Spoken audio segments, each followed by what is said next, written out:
Oh, hello, hello, and welcome. I'm Sheila Balgobin, known as the Dream Decipherer, and this is Dream Your Life, Live Your Dream Live, where we look at all things dreams.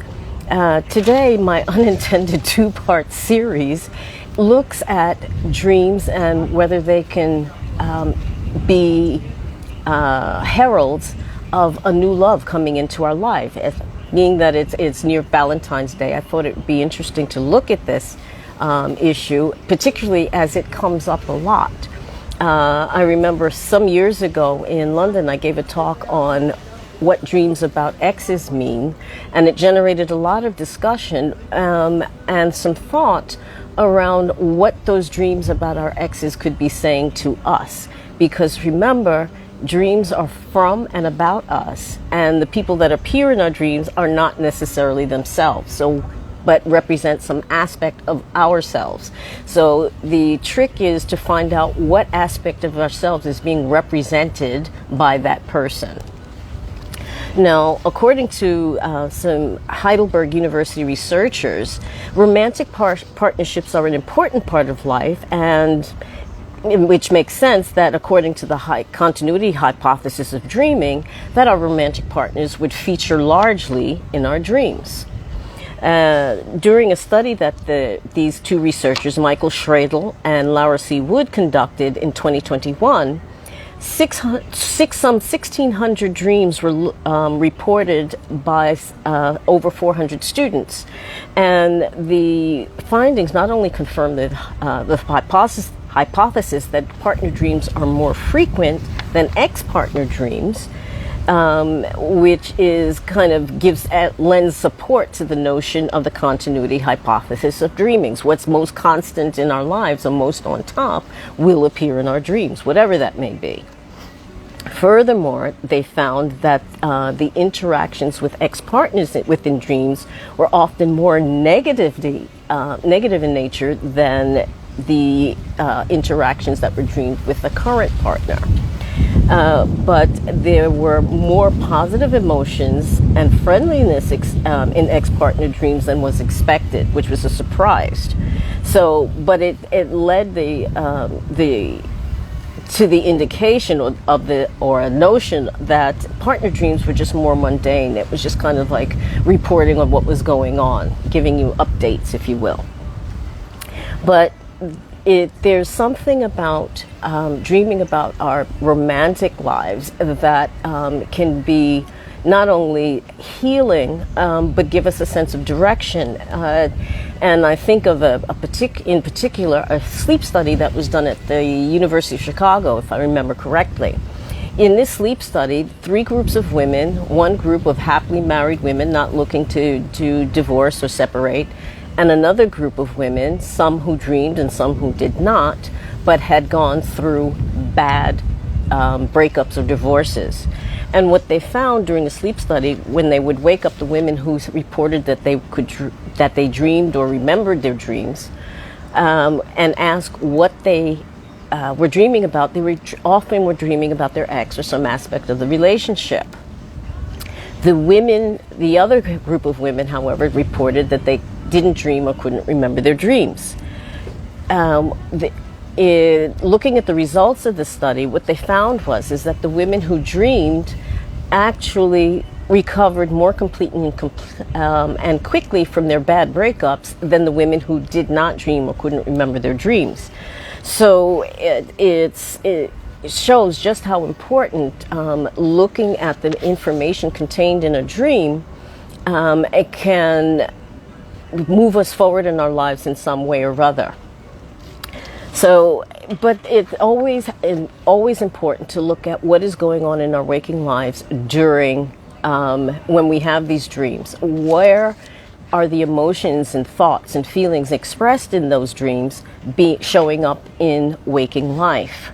That will start to unravel the mystery as to what the message is about. And dreams are always a call to action. So what are you being called to do with that information? But we come back to the original question, can our dreams show us the face of a lover, a new love coming into our lives? From my own personal experience, I would say definitely yes. As I mentioned, it's like many times how my second husband came into my life, back into my life, due to a series of dreams that I kept having about him that were disturbing my sleep to the point where I couldn't stand it anymore, and wrote a letter, took action, and wrote a letter to the last address I remembered. 3 months later, I did get a reply.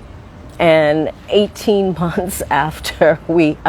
years after we first met, we married and had a 25-year marriage until he passed away from cancer. Now, what was it that that took so long? I mean, as an aside, why it took so long to actually get a reply was because I transposed the telephone number, or rather the apartment number of my husband, my past and present or future at that time husband. So, there's another factor that needs to be looked into with regard to whether we can dream about a future partner. And that has to do with the dreamer's belief system. Does the dreamer believe in matters where past lives can exist or future predictions can take place through our dreams? Could it be that they believe in that sense, that deja vu that they sense with a certain person, maybe because they knew each other in one of those multiverses out there? Who knows? We dream the world as we are. So who are we? And therefore, what is it that you see in terms of relationships? Now, according to quantum physics, we could be already interacting and existing with this person in another multiverse, a parallel universe, if you will. Which is why when you come to this particular time frame, it seems like someone we already know from our past.